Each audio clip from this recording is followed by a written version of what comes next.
fascinados no solo por la belleza del lugar, sino por el poder creador, por el buen gusto, el gusto artístico de Dios, por la minuciosidad que Él tuvo al crear cada detalle que embellece el mundo en el que vivimos. Para mí es imposible ver toda esa belleza y creer que fue simplemente el resultado de la casualidad. Sin embargo, es eso justamente lo que se enseña en la mayoría de las instituciones educativas alrededor del mundo. A veces no lo dicen abiertamente, pero a veces parece que estuviera prohibido creer, estuviera prohibido mencionar o enseñar que la vida que vemos a nuestro alrededor es resultado del poder creador de Dios. Ahora, lo que me impresiona es que la Biblia describe exactamente lo que sucede en nuestros días en el aspecto educativo. Leamos Romanos 1, 18 al 24. Voy a ir comentando a medida que voy leyendo. Dice, porque la ira de Dios, esta ira de Dios en el contexto, no se refiere exclusivamente a la ira humana. Ya expliqué muchas veces eso. El desagrado de Dios, la incomodidad de Dios, porque la ira de Dios se manifiesta desde el cielo contra toda impiedad e injusticia de los hombres que detienen con injusticia la verdad. Quiere decir que los seres humanos han recibido la verdad en sus manos, pero la tuercen, la deforman a la justicia, a la verdad. Sigo leyendo, porque lo que de Dios se conoce les es manifiesto, pues Dios se lo manifestó, porque las cosas invisibles de Él, su eterno poder y deidad, se hacen claramente visibles desde la creación del mundo, siendo entendidas por medio de las cosas hechas, de modo que no tienen excusa, no tienen disculpa, pues habiendo conocido a Dios, no le glorificaron como a Dios, ni le dieron gracias, sino que se envanecieron en sus razonamientos y su necio corazón fue entenebrecido. Profesando ser sabios, se hicieron necios. Oh, querido, no es un título doctoral el que le da sabiduría al profesor, al maestro. Y es interesante que la Biblia dice que a veces cuanto más estudia el ser humano, más se envanece en sus propios razonamientos y su necio corazón se entenebrece, se llena de vacío, de oscuridad, profesando ser sabios, alegando que han estudiado mucho, que han ido a la universidad tal y cual, que han analizado. Profesando ser sabios, se hacen necios. Por lo tanto, querido, comenzamos diciendo en el estudio de esta semana que todos nuestros profesores cristianos que enseñan las materias de ciencias o las materias de artes deben ser hombres que reconozcan a Dios, porque solo reconociendo a Dios, el poder creador, tendrán paz en su corazón. ¿Para qué? Para observar el mundo, para observar la vida. Toma, por ejemplo, en tus manos una mariposa. Observa el dibujo, el diseño de las alas de la mariposa, los colores que se mezclan, el degradé entre un color y otro. Es algo fascinante. ¿Cómo eso puede haber sido fruto de la casualidad? Como toda la belleza que vemos. Por eso aquí Pablo dice que Dios se ha manifestado en la creación, en la belleza. Todos podemos observarla. No debemos buscar conocimiento solamente en los libros, en lo que el filósofo tal dice, el profesor tal dice, el científico tal dice. Todo es necesario, porque ellos han estudiado, han analizado, han investigado, y es bueno beber de todas esas fuentes de conocimiento. Pablo dice, examinadlo todo, pero retened lo bueno. Ahora, si tú quieres leer, en fin, conocer todo lo que los especialistas en estas dos áreas de educación han dicho y han escrito, pero tú quieres darle sentido a eso, ahí necesariamente tienes que ir a la única persona capaz de darle sentido a la existencia humana. Porque a veces de tan envanecidos que los grandes hombres científicos, artistas, están con sus propios razonamientos, llegan a a determinado tipo de ingenuidad, ¿sabe? Porque si yo tengo en estos momentos un computador delante de mí, una computadora, como dicen en algunos lugares, y yo le digo a alguien que esto apareció por casualidad, en millones y millones de años, 20, 30, 100 millones de años, un pequeño tornillo se juntó al otro y una tecla se juntó a la otra y apareció el disco duro y eso, y que me va a decir que estoy loco. Me estoy completamente loco. ¿Cómo puedo atreverme a decir eso? Y sin embargo, cuando la ciencia afirma que el ser humano, cuyo cerebro es más amplio, vasto y profundo que un simple computador, cuando la ciencia humana afirma que el cerebro humano es fruto de la casualidad, fruto de una explosión atómica, ¿a dónde estamos yendo? Estamos cayendo en el terreno de la ingenuidad. Observa tu cuerpo, observa tu corazón, piensa en tu corazón. Nunca lo rectificaste, nunca lo llevaste a una mecánica para que lo revise, nada, y está ahí. Desde que naciste hasta hoy no ha parado de latir 2, 3 segundos, porque si no ya estuvieras muerto. Late, late. ¿Qué máquina trabaja? Yo esta semana acabo de comprar una computadora. La anterior me duró apenas 3 años. Ya no me sirve. Entonces, ¿qué máquina en el mundo, como el corazón humano, late, de día, de noche, no hay feriado, nada? Y ahora viene alguien y dice, todo eso es fruto de la evolución, fruto de la casualidad. Por eso, para que la vida tenga sentido y para que las cosas a nuestro alrededor tengan sentido, necesariamente tenemos que reconocer el poder creador de Dios, y no solamente su poder creador, sino su gracia maravillosa, su amor, su misericordia que nos alcanza, por la cual estamos vivos.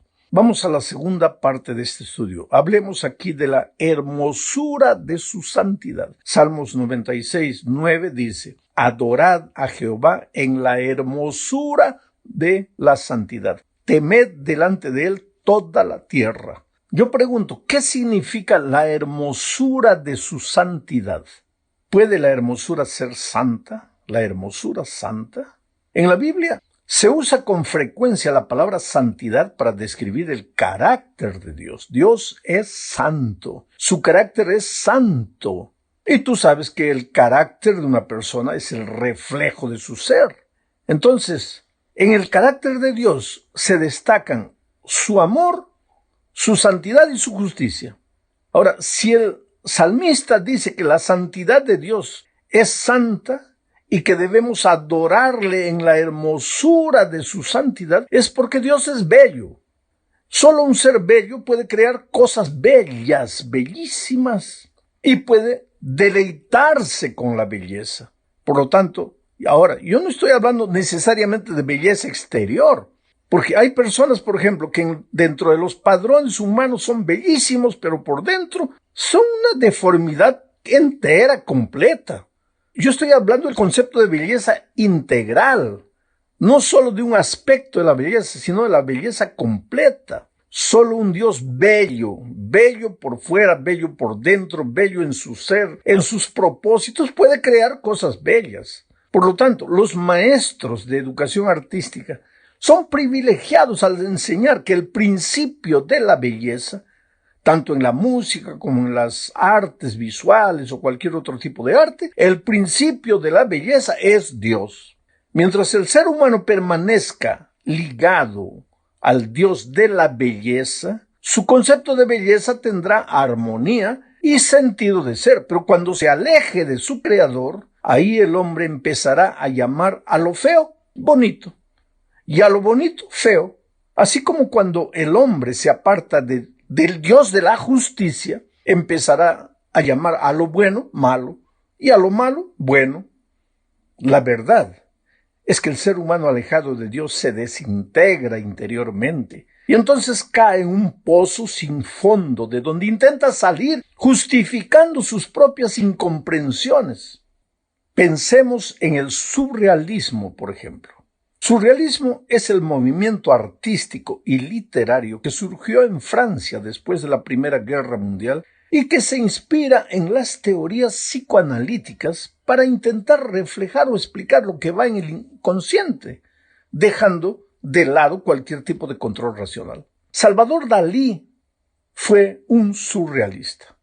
Dalí aportó al surrealismo el llamado método paranoico crítico. Mira el nombre del método, método paranoico crítico. Y este método consiste en la mezcla de imágenes creadas al azar con otras que le son obsesivas. Interesante. Qué diferentes los cuadros surrealistas de una puesta de sol natural junto al mar, o en el Planalto brasileiro, que tiene las puestas de sol más fascinantes para mí, o en la sabana africana, donde tú ves cuando el sol agoniza en lontananza, en una mezcla maravillosa de colores. ¿Qué diferencia esa belleza natural, creado por un Dios natural, con un cuadro surrealista, donde la deformidad del cuadro trata de explicar o exteriorizar la confusión interior del ser humano? Ahora, el maestro cristiano de arte tiene que mostrar todo, enseñar todo, explicar todas las corrientes artísticas y todo, conocer de todo, pero saber que la verdadera belleza, el verdadero arte viene de Dios, y sólo así se puede apreciar las cosas maravillosas que Dios ha creado. En la tercera parte de este estudio hablaremos de los expertos en el error. El ser humano, querido, alejado de Dios, ya lo dijimos muchas veces, jamás puede ser completo. ¿Por qué? Porque salimos de las manos del Creador y solo seremos completos cuando nos devolvamos a Él. Yo les voy a mostrar un cuadro ahora. En 1912, el artista plástico Alberto Giorgi, nacido en Lueta, Transilvania, él creó una escultura denominada Melancholy. Ahí está, ustedes pueden observar el cuadro. Es un hombre sentado en un parque, mirando para su interior. ¿Pero qué encuentra? Solo el vacío. Es interesante, encuentra solo el vacío. Ahora, ese es el típico retrato del ser humano alejado de Dios. Y ese ser humano intenta enseñar que está en lo correcto, intenta enseñar que esta es la verdad, intenta enseñar que el planeta fue creado de esta manera, intenta decir que lo que él afirma es lo correcto. Pero ese ser humano no tiene sustancia. Y ese ser humano puede tranquilamente ser un educador. ¿Cómo? Vamos a imaginar que sea un educador de algún ramo de la ciencia. ¿Qué va a enseñar? Ese hombre vacío, que no puede explicar siquiera las incoherencias de su propio ser, ¿qué va a enseñar? Si para él su propia existencia es un misterio, ¿qué va a enseñar? El deber de los educadores cristianos, tanto de las artes como de la ciencia, es darle sentido a todo lo que enseña. Y ese sentido solo lo puede dar Dios. Eso es lo que Pablo dijo a los letrados reunidos en el Areópago de Atenas. Está registrado en Hechos 17, 28 al 30. Dice, porque en Él, en Dios, vivimos y nos movemos. En Él vivimos y nos movemos y somos. O sea, la vida de Pablo es una vida con sentido. Antes de encontrar a Jesucristo, era una vida vacía que tentaba encontrarle sentido a la existencia persiguiendo cristianos. Pero cuando se encontró con Jesús, su vida, dice ahora, en Él vivimos, en Él nos movemos, en Él somos, como algunos de vuestros propios poetas también han dicho. Porque, querido, en el mundo afuera, no todo el mundo no cree en Dios, no todo el mundo cree en la evolución. Hay mucha gente sincera que reconoce. Tal vez no ha entendido que Dios es un Dios personal, que quiere estar a su lado, que quiere caminar con Él, mas tiene la intuición, porque nuestro corazón tiene hambre de eternidad, tiene la intuición de que hay un Dios. Sigo leyendo. Porque en Él vivimos y nos movemos y somos, como algunos de vuestros poetas también han dicho. Porque linaje suyo somos. Descendemos de Él. Siendo pues linaje de Dios, no debemos pensar que la divinidad sea semejante a oro, plata o piedra, o escultura de arte y de imaginación de hombres. Pero Dios, habiendo pasado por alto los tiempos de esta ignorancia, ¡qué maravilloso! Si tú buscaste a Dios, nunca lo encontraste, y en la oscuridad de tu búsqueda, tú adoraste cualquier cosa, inclusive tus propios razonamientos o tus propios pensamientos o ideas. Pero ese tiempo ya pasó ahora que aceptas a Jesús como tu Salvador. Habiendo pasado por alto los tiempos de la ignorancia, ahora manda a todos los hombres en todo lugar que se arrepientan. Qué maravilloso. Vamos al punto 4, se nos está yendo el tiempo. En la cuarta parte de este estudio veremos el contraste entre la necedad y la sabiduría. Son dos extremos opuestos. Los necios no ven más allá de su nariz. Solo ven a su alrededor y no encuentran respuestas para sus inquietudes mirando a su vuelta. No hay respuesta para las interrogaciones del alma. Ya los sabios, ellos pues recorren a la fuente de la vida, al origen de todo que es Dios, y en Él encuentran satisfacción para vivir y para ser felices a los que los rodean. Por eso el deber de todo educador de artes y ciencia es conducir a través de las materias que enseña a sus alumnos a los pies de Jesús. Salomón escribió con respecto a rechazar la sabiduría lo siguiente. Proverbios 1, 29 al 33. Dice, por cuanto aborrecieron la sabiduría. ¿Quiénes? Los necios. El necio aborrece la sabiduría. Y no escogieron el temor de Jehová. ¿Quiénes temen a Dios? Los sabios. Ya dije, no es un temor enfermizo, paranoico. Es el respeto, es el reconocimiento de que Dios es Dios. Por cuanto aborrecieron la sabiduría a los necios y no escogieron el temor de Jehová, ni quisieron mi consejo, está hablando la sabiduría, ni quisieron mi consejo, y menospreciaron toda reprensión mía. ¿Y cuál será el resultado? Mira, comerán del fruto de su camino, de sus razonamientos, el fruto de sus ideas, comerán del fruto de su camino y serán hastiados de sus propios consejos. Quiere decir, llega un punto en la vida de quien busca envanecerse en sus propias ideas sin tener en cuenta a Dios para nada, llega un momento en que se hastía de sus propios consejos, porque el desvío de los ignorantes los matará y la prosperidad de los necios los echará a perder. Mas el que me oyere, está hablando la sabiduría, habitará confiadamente y vivirá tranquilo, sin temor del mal. Lógico. Y si vives tranquilo y sin temor del mal y quieres pintar un cuadro, ¿vas a exteriorizar en ese cuadro la confusión interior? No, porque ahora tienes paz. Ahora vives tranquilo, sin temor del mal. Y vas a realmente producir una obra de arte maravillosa. Bueno, llegamos al fin de este estudio viendo la respuesta que Dios le dio a Job en el capítulo 38 de su libro. Allí Dios desde un torbellino le hace preguntas a Job. Son preguntas para conducirlo a entender que Dios es el origen de todo y el que sustenta y conserva el universo. Por ejemplo, leamos Job 38, 4 al 7. Dios pregunta, ¿dónde estabas tú, Job, no? ¿Dónde estabas tú, Job, cuando yo fundaba la tierra? Ni habías nacido. Entonces yo voy a hacerle hablar, voy a hacer una paráfrasis aquí, inclusive voy a aumentarle algunas cosas. ¿Dónde estabas tú, Job, cuando yo fundaba la tierra? Ni habías nacido. Entonces, ¿cómo te atreves a querer explicar? Si ni habías nacido ni existías cuando yo estaba fundando la tierra. Házmelo saber. Si tienes inteligencia, si eres sabio, dime, ¿dónde estabas? ¿Quién ordenó las medidas de la tierra? ¿Hasta dónde va el agua del mar? ¿Hasta dónde entra el continente? ¿Quién ordenó todo eso? ¿Quién extendió sobre ella un cordel? ¿Quién midió la tierra? ¿Sobre qué están fundadas las bases de la tierra? ¿Qué hay? ¿O quién puso su piedra angular? ¿Quién construyó todo lo que tú ves? Cuando las estrellas todas del alba alababan y se regocijaban todos los hijos de Dios, ¿dónde estabas tú?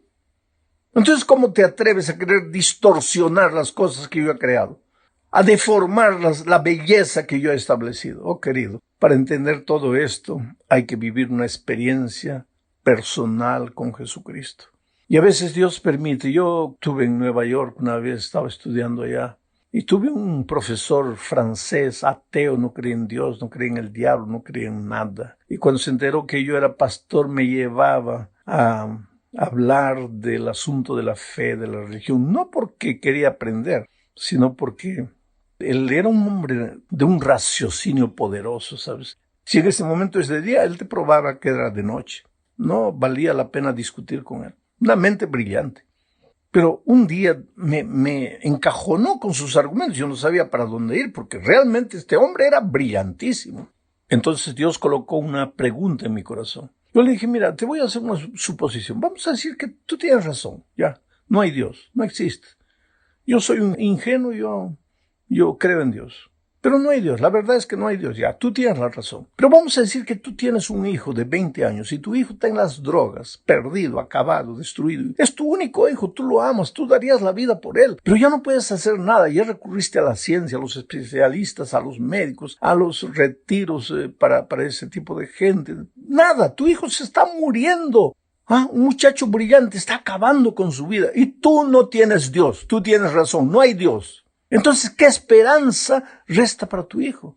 Pero si yo tuviera un hijo en esas condiciones, yo tengo un Dios todopoderoso y yo he visto a Dios hacer maravillas. Y sabes, cuando yo le estaba hablando así, los ojos del hombre comenzaron a lagrimear, tragó saliva, me miró y dijo, mira, vamos a hacer un break. Y salió. Después me enteré, conversando con otros profesores, que él tenía justamente un hijo de 20 años, hijo único, que estaba muriendo acabado en las drogas. Y este profesor me acaba de probar que no existe Dios. Entonces, ¿qué esperanza restaba para su hijo? A partir de ese día, él no me habló más en las clases de religión, ni de fe, ni de Dios, nada. Porque cuando llegó el momento de volver para Brasil, yo me despedí de los profesores, yo estaba entrando al elevador ya para bajar, y de repente él entró atrás, corrió a mí. Solo él y yo en el elevador estábamos bajando, y él quería decirme algo, pero no podía, y de repente me abrazó y me dijo, pastor, yo no creo en Dios, pero usted sí cree. Entonces, por favor, pastor, por favor, ore por mi hijo, pídale a su Dios que saque a mi hijo de las drogas, por favor. Y en ese profesor ateo francés yo